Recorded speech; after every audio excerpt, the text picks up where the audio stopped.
आपने कभी सोचा था कि आप प्रधानमंत्री बनेंगे? कभी आपने सोचा था?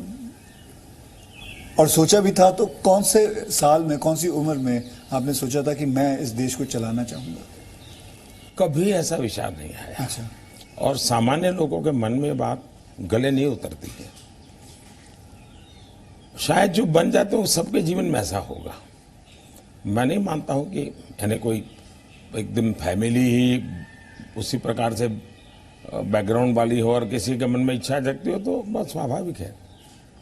वरना मेरा जो फैमिली बैकग्राउंड है उसमें तो अगर मुझे कहीं अच्छी सी नौकरी की भी मिल गई होती तो शायद मेरी माँ अड़ोस पड़ोस के लोगों को गुड़ खिला देती कि चलो भाई बेटे को वहाँ नौकरी मिल गई, क्योंकि उससे ज़्यादा हमने तो कुछ सोचा नहीं था, गांव के बाहर कुछ देखा नहीं था। ये तो ऐसे ही यात्रा चल पड़ी और देश मुझे लेता चला गया, तो अपने आप ही बनते चले गए। सब कुछ जिम्मेवारी आती गई। बहुत ही मतलब नेचुरली रहा है इसमें। वैसे मुझे मेरी दृष्टि से, मेरे व्यक्तिगत जीवन की दृष्टि से अननेचुरल लग रहा है। ओके। क्योंकि मेरा बैकग्राउंड, मेरी दुनिया, आज की जो राजनीति का तौर तरीका उसमें ये सब बैठता ही नहीं है जी। मुझे भी आश्चर्य हो रहा है कि देश मुझे इतना प्यार कैसे करता है और इतना सारा क्यों मुझे देता रहता है। जहाँ तक मैंने पढ़ा है आप सन्यासी बनना चाहते थे या आप सोल्जर या आर्मी में जाना चाहते थे, ऐसा कुछ भी? ये आपकी बात सही है, ये आपकी बात सही है। बचपन में मेरा एक स्वभाव था किताबें पढ़ना, लाइब्रेरी चला जाता था, तो बड़े बड़े लोगों के जीवन पढ़ना ये शौक रहता था। कभी फौज वाले यूनिफॉर्म में निकलते थे तो मुझे बड़ा देखता था, कभी बच्चे की तरह खड़े होकर के सैल्यूट कर देता था, मन करता था कुछ न कुछ। इतने में 1962 का वॉर हो गया, तो हमारे यहाँ से दूर एक मेहसाना स्टेशन है मेरे गांव से, तो वहाँ स्टेशन पे सब लोग, जो फौज के लोग ट्रेनों में जाते थे उनका बड़ा सत्कार करते थे, चाय वगैरह, तो मैं भी चला जाता था। तो जाकर के मैं भी तो मुझे बड़ा मज़ा आता था। तो मन पे हो गया कि हाँ ये देश के लिए जीने मरने वाला रास्ता है, तो कभी उस दिशा में सोचता था। इतने में एक बार मैंने कहीं पढ़ा कि गुजरात में कोई सैनिक स्कूल है, उसमें आप दाखिल हो सकते हैं। तो हमने अपना, अरे उस समय शायद 1 रुपया 2 रुपये से उसका सारा जानकारियाँ मंगवाते थे। अब हमें तो अंग्रेजी आती नहीं थी, तो हमारे मोहल्ले में एक स्कूल के प्रिंसिपल मिस्टर रास विहारी मणियार करके रहते थे, तो मैं उनके पास चला गया। मुझे कभी बड़े व्यक्ति से मिलने से कभी संकोच नहीं होता था, ऐसे फिर चला गया मैं बाहर। ये बात सही है कि भीतर मन में था, तो मैं रामकृष्ण मिशन में चला गया। एक स्वामी आत्मस्थानंद जी हुआ करते थे, अभी उनका करीब 100 ईयर उम्र में अभी स्वर्गवास हुआ। तो मैं सीएम बना तो मेरे घर उनको फिर बुलाया मैंने, प्रधानमंत्री बना तो उनके यहाँ चला जाता था। अभी कलकत्ते में अस्पताल में था तो 2-3 बार हो आया था मैं। तो वो बड़ा बहुत मुझे प्यार करते थे, समझाते थे जिंदगी क्या है, टिकना क्या है। रामकृष्ण मिशन आश्रम में कुछ समय रखते थे मुझे। विवेकानंद जी जिस कमरे में रहते थे उसमें मुझे घंटों तक बैठने के लिए मौका देते थे। तो ये सारे नए नए अनुभव होने लगे। फिर हिमालय की दुनिया में चल पड़ा, बहुत कुछ भटका, बहुत कुछ घुमा, दुनिया देखी, और ये सब 18-20 साल 22 साल की उम्र में ही करता रहा मैं।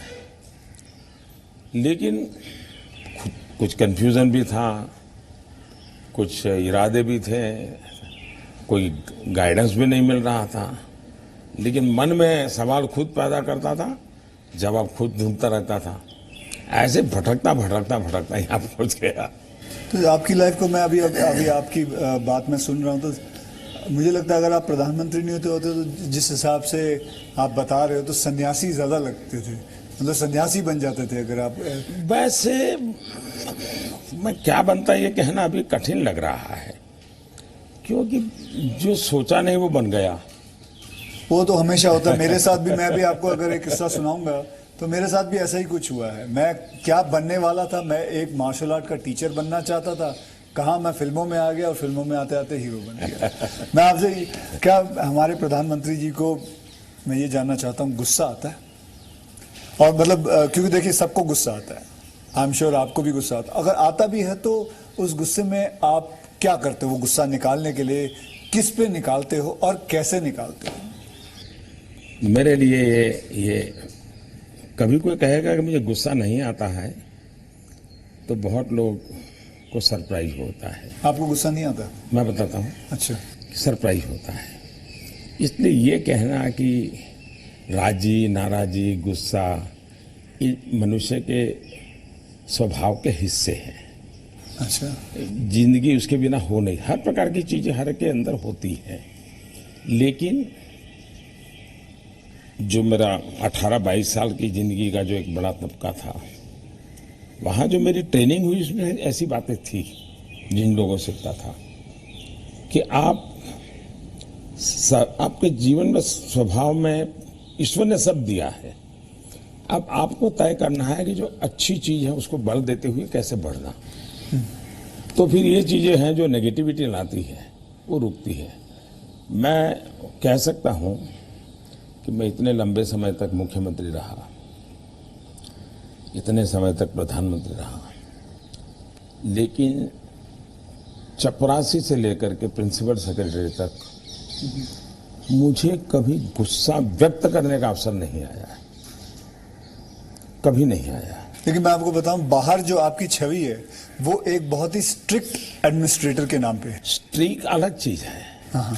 मैं स्ट्रिक्ट हूँ, डिसिप्लिन हूँ, लेकिन मैं किसी को नीचा दिखा करके अपमानित करके काम नहीं करता, मैं उसको प्रेरित करता हूँ। कभी कोई चीज़ है मैं खुद हेल्पिंग हैंड के रूप में खड़ा हो जाता हूँ। मान लीजिए कोई ड्रॉप लेकर के आया तो एक तो तरीका होता है भाई क्या ले आए हो, दूसरा होता है वाह ऐसा करें ना, ये अपन करे तो कैसा रहेगा, आपको क्या लगता है ये करे तो कैसा होगा। तो क्या होता है मेरी 10 मिनट पहले इन्वेस्ट हो जाती है, लेकिन वो मुझे समझ पाता है। तो अगली बार जब वो आता है तो मुझे मेरा समय ही नहीं जाता, वो मेरी कल्पना के अनुसार चीज लेकर के आ जाता है। तो एक प्रकार से मैं कोई लेके आता है तो उसमें से सीखता भी हूँ और सिखाता भी हूँ, और मैं अपनी टीम बनाता चल जाता हूँ। तो मेरे प्रेशर हैं, स्ट्रेस हैं, वो नीचे नीचे नीचे डिवाइड होते चले जाते हैं। तो मेरे पास कुछ बचता ही नहीं है। तो मतलब आपको इतना गुस्सा नहीं आता? मैं अंदर तो होता होगा, मैं व्यक्त तो करने से अपने आप को बहुत रोक लेते हो। होता क्या है जी, कभी मान लो एक मीटिंग में आपने गुस्सा कर दिया तो मीटिंग का एजेंडा वगैरह सब छूट जाता है।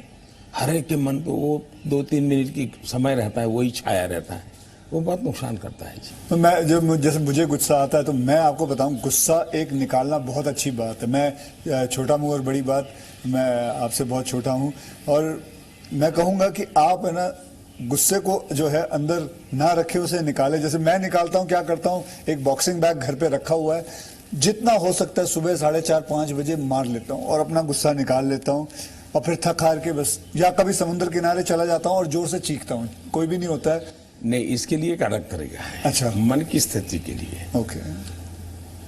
एक तो होता है चेहरे पर, बॉडी पे गुस्सा आना और शब्दों में व्यक्त होना, दूसरा होता है आपके इमोशंस को। मैं अपने अंदर एक चीज डेवलप की थी, ऐसी कोई घटना है जो मुझे पसंद नहीं आई है और मेरा मन करता है कि ऐसा क्यों हुआ। कभी होता था मेरे साथ ऐसा क्यों हुआ, कभी होता था मैंने ऐसा क्यों किया, मुझे ऐसा नहीं करना चाहिए था। और कभी ईगो बीच में आता है तो मैं व्यक्त भी नहीं करता हूँ भाई आई एम सॉरी, मेरे से ये गलती हो गई, मनुष्य है। तो मैं क्या करता था, अकेला कागज लेकर के बैठता था, उस सारी घटना का वर्णन लिखता था, कैसे हुआ, क्या हुआ, और मैंने क्या किया, क्यों किया, खुद ही, और उसमें जस्टिफाई करने की कोशिश नहीं करता था। फिर उसको मैं फाड़ करके फेंक देता था, पढ़ता भी नहीं था दोबारा। फिर भी मेरा मन शांत नहीं होता था, पूरी कथा दोबारा लिखता था, 3 पेज, 4 पेज, 5 पेज, उसमें उस सारे घटनाक्रम को डाल के पूरे पेपर पे रख देता, फिर से एक बार जीवंत कर देता था। हाँ।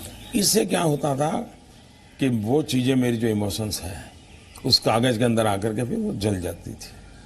तो मैं एक प्रकार से फिर उसके उस प्रक्रिया के दरमियान जो पहले मुझे सच लगता था कि मैं सच हूं, 2-3 बार लिखने के बाद मुझे लगता है नहीं ये गलत है, मैं सच नहीं था, मैं ही गलत था। अच्छा, ये मैं आइडेंटिफाई कर लेता हूं उसमें से। तो मतलब ये आपका तरीका है? हाँ, ये आपका लेकिन अब वो नहीं रहा, इतना समय नहीं है। अच्छा, यानी मैंने अपने आप को ट्रेन उस प्रकार से किया था। से इतना बड़ा आपका घर है, जैसे मैं अपने घर पे अपनी माँ के साथ रहता हूँ, आपका मन करता है सर आपकी माँ, आपके भाई, आपके सारे जितने भी रिश्तेदार हैं आपके साथ घर पे रहें? पहला है कि अगर मैं पीएम बनकर के घर से निकला होता तो स्वाभाविक रूप से मेरा मन रहता कि भाई सब वही रहे। मैं एक जिंदगी की बहुत छोटी आयु में सब कुछ छोड़ चुका हूँ, बहुत छोटी आयु में। मन नहीं करता माँ? बहुत छोटी आयु में छोड़ दिया। ओके। छोड़ दिया, उसके कारण वो जिंदगी ऐसी थी जो टोटली डिटैच बन गई है। और इसलिए जिसको कहे लगाव, मोह, माया, क्योंकि मेरी वो जो जिंदगी में जो घर छोड़ करके निकल गया था, वो जो ट्रेनिंग हुई वो उस प्रकार की हुई। और उसके कारण एक अवस्था के बाद छोड़ना है तो मुश्किल जाता है। उस समय जब छोड़ा तब तकलीफ हुई होगी, लेकिन अब जिंदगी वो बन गई। लेकिन फिर भी कभी माँ को बुला लिया था मैंने, कुछ दिन उनके साथ बिताए थे। अच्छा। मैंने, पर फिर भी जैसे मेरी माँ मुझे कहता है भाई तुम मेरे पीछे क्यों समय खराब करते हो, और मैं यहाँ क्या करूँगी तुम्हारे साथ रह के। मैं अपना चली जाती हूँ, मैं अपने पुराने गांव के जो लोग हैं कभी यहाँ मिलने आते तो बातें होती है, अपनी बातें होती, तुम्हारे साथ मैं क्या बात करूँ। तो स्वाभाविक है किसी का मन मेरे साथ नहीं लगेगा। तीसरा, मैं भी समय नहीं देता। जितने दिन माँ यहाँ रही तो मैं अपनी शेड्यूल में ही लगा रहता था। तो एक आध बार साथ में खाना खा लेता था, फिर मुझे भी कोई पेन होता था कि मैं रात को 12 बजे आता हूँ तो माँ को दुख हो रहा है कि क्या कर रहा है। मुझे अभी भी याद है, मैं आपसे जब पहली बार जब मैं मिला था तो मैं गुजरात में आपसे पहली बार मिला था जब आप वहाँ सीएम थे। तो उस वक्त एक या दो मतलब मैंने आपको 1-2 चुटकुले सुनाए थे और आपने भी मुझे एक चुटकुला सुनाया था। तो मैं ये जानना चाहता हूँ कि आपका ह्यूमर अब प्रधानमंत्री बनने के बाद इंटैक्ट है? आप मेरे परिवार में मेरी एक विशेषता है। मैंने जैसे आपको बताया आपकी छवि बहुत स्ट्रिक्ट है। आपका मतलब मैंने आपके जो साथ में जो काम करते हैं कई लोगों से ऐसे बातचीत करते वक्त वो बातें यार बड़ा काम करवाते हैं। तो वो जो एक बहुत स्ट्रिक्ट एडमिनिस्ट्रेटर, एक स्ट्रिक्ट हेडमास्टर, ऐसा लगता है मतलब हाथ में छड़ी होगी उनके। तो अभी भी आपका ह्यूमर एक बात है, ये जो छवि बनाई गई वो सही नहीं है। अच्छा, वो अलग बात है, सही नहीं है। और कोई ये कहता है कि मैं काम करवाता हूँ, शायद वो सही रूप में एनालिसिस नहीं कर रहा है जी। कोई ये कहे कि हाँ काम बहुत करना पड़ता है, उसमें सच्चाई है। ओके। लेकिन मैं किसी को दबाव नहीं करता हूँ। लेकिन वो जब खुद मुझको देखते हैं, पहले जैसे ऑफिस से आमतौर पे प्रधानमंत्री 6-7 बजे निकल जाते थे, दोपहर में भी 1-2 घंटे वो ऑफिस में नहीं रहते थे। मैं सुबह से जाता हूँ, देर रात तक बैठता हूँ, तो वो भी देखते हैं कि भाई ये खुद मेहनत करते हैं। तो फिर उनको लगता है कि ये कोई हमसे मजदूरी नहीं करवाते, वो खुद बैठते हैं। तो कोई काम है तो मैं रात को 11 बजे फ़ोन करूँगा, अरे भाई उसका क्या हुआ, तो उनको लगता है कि ये अभी भी काम कर रहा है। तो एक प्रकार से एक टीम का स्पिरिट बन जाता है, एक वर्क कल्चर आप डेवलप करते हैं। मेरे आसपास में एक वर्क कल्चर डेवलप होता है और वो मैं खुद काम करता रहता हूँ, उसके कारण होता है। स्ट्रिक्टनेस, डिसिप्लिन थोपने से नहीं आती है, क्योंकि मैंने ह्यूमन रिसोर्स डेवलपमेंट में ही अपनी ज़िंदगी खपाई है। आप लोगों को अच्छा झूठ बोल कर इम्प्रेस भी नहीं कर सकते हो लंबे अरसे तक। वो सब देखते हैं आपको कि या बात ऐसी करते हो, करते ऐसे हो, तो आप जैसे हैं वैसे रहो और उनसे काम करिए। हाँ, मैं काम के समय काम में रहता हूँ, इसलिए इधर उधर की बातें समय खराब नहीं करता हूँ मैं। दूसरा, मान लीजिए मैं मीटिंग कर रहा हूँ और कोई मोबाइल फ़ोन अपना समय बिगाड़ रहा है, तो मैं फिर उनकी तरफ अच्छा बताइए अभी मैं जो विचार कह रहा था क्या हुआ, तो उनका ध्यान नहीं था। तो उनको लगता था मोबाइल फोन में मैं ट्विटर देख रहा था। तो तब से मेरी मीटिंग में लोग समझ गए कि मोबाइल फोन मोबाइल लेके नहीं नहीं जाना चाहिए। मैं किसी से भी मिलता हूँ, कोई भी व्यक्ति आएगा, मेरा कभी बीच में फोन नहीं आता है जी। मैं किसी को नहीं कहता। मानता हूं, मैं भी आपसे 2-3 बार मिला हूं, आपने मतलब इट इज तो ये मैंने डिसिप्लिन खुद के जीवन में लाया, तो सामने वाले को लगता है कि यार ये टोटली मेरे लिए डेडिकेटेड टाइम था, इन्होंने कोई उपयोग नहीं किया। इन चीजों का एक प्रभाव पैदा होता है। जहां तक ह्यूमर का सवाल है, मेरे परिवार में हमेशा एक कल्पना थी, कभी पिताजी राजी नाराजी हुए हो, कभी छोटी मोटी हो, तो हमेशा मैं पूरे माहौल को एक आधे मिनट में हल्का कर देता था। ये मेरा एक स्वभाव था। आज भी मुझे वो करने का मजा आता है, शब्दों से खेलना वगैरह। पर अब क्या हो गया है जी, हर चीज के अलग अर्थ निकाले जाते हैं, आधा अधूरा वाक्य उठा करके उछाल दिया जाता है। तो अब डर लगता है कि कहीं जाकर के इरादा वो नहीं होता है, हंसी मजाक कहावत सब होना चाहिए, लेकिन अब दुरुपयोग हो जाता है तो डर लगता है। आज ये सोशल मीडिया की वजह से लोग कोई भी शब्द कोई भी उल्टा सीधा करवा सोशल मीडिया के बजाय टीआरपी वाले, परेशानी टीआरपी वाले करते हैं। तो आप जरा अपना ह्यूमर को बचा के रखते हो, लेकिन अपने दोस्तों के साथ आपके जो दोस्त हाँ, वो तो आज भी चलता है जी। मेरी कैबिनेट मीटिंग का विवेक होता है, तो मेरे जो जूनियर अफसर हैं, वैसे वो बेचारे संकोच करते हैं, क्योंकि उनके लिए पीएम जो एक ऑरा बना हुआ है दुनिया में, वो तो बड़ा अलग है। मैंने वो ऑरा रखा नहीं है, मैं दोस्ताना करता हूँ, तो मैं उनको चुटकुले सुनाता रहता हूँ कभी कभी। तो ऑपोजिशन पार्टी में आपके कोई दोस्त हैं? बहुत दोस्त हैं, बहुत अच्छे दोस्त। तो आप अभी भी उनके साथ कभी चाय पीना? बहुत अच्छे दोस्त हैं, हम लोग साल में 1-2 बार साथ खाना भी खाते हैं। अच्छा, हाँ, अब मैं खैर वो फॉर्मल होता है, क्योंकि हम तो कैमरा में देखते हैं, हम तो मीडिया के साथ, मीडिया जो दिखाती है हम तो वही देखते हैं, हमको तो पता ही नहीं होता। बहुत पहले की बात है, तब तो मैं मुख्यमंत्री भी नहीं था, नहीं किसी काम से मैं शायद पार्लियामेंट गया था, और गुलाम नबी आजाद और मैं बड़े दोस्ताना अंदाज में गप्पे मार रहे थे। फिर हम बाहर निकलते तो मीडिया वालों ने पूछा, कह रहे यार आप लोग इतने पक्के दोस्त मार रहे हो, फिर तुम तो बोले आरएसएस वाले हो, गुलाम नबी से तुम्हारी दोस्ती कैसे है? हाँ। तो फिर गुलाम नबी ने अच्छा जवाब दिया। हम दोनों खड़े थे, बोला देखो भाई, बाहर जो आप लोग सोचते हो ऐसा नहीं है, शायद एक फैमिली के रूप में हम लोग जितने जुड़े हुए हैं सभी दल के लोग, हाँ। वो शायद बाहर कल्पना नहीं कर सकते। आपको हैरानी होगी, और वैसे मैं ये बोलूंगा तो चुनाव में मेरा नुकसान भी हो सकता है। लेकिन ये ममता दीदी हाँ। साल में आज भी मुझे 1-2 कुर्ते खुद सिलेक्ट करने जाती है, और मेरे लिए 1-2 कुर्ते भेजती है। अच्छा, हाँ। that is something very big to know about. Sir अच्छा, वो मिठाई भी, बांग्लादेश के प्रधानमंत्री हैं शेख हसीना जी, तो मेरा दौरा हुआ तो ऐसे ही बंगाली मिठाइयों की चर्चा चली, तो आज भी वो साल में 3-4 बार कोई न कोई बंगाली नई मिठाई होगी तो स्पेशली ढाका से मुझे भेज देती है। अच्छा, वहाँ से। हाँ, स्पेशली बड़ा आग्रह करके। तो ममता दीदी को पता चला तो वो भी साल में 1-2 बार मेरे लिए कुछ न कुछ बंगाली मिठाई जरूर भेजती।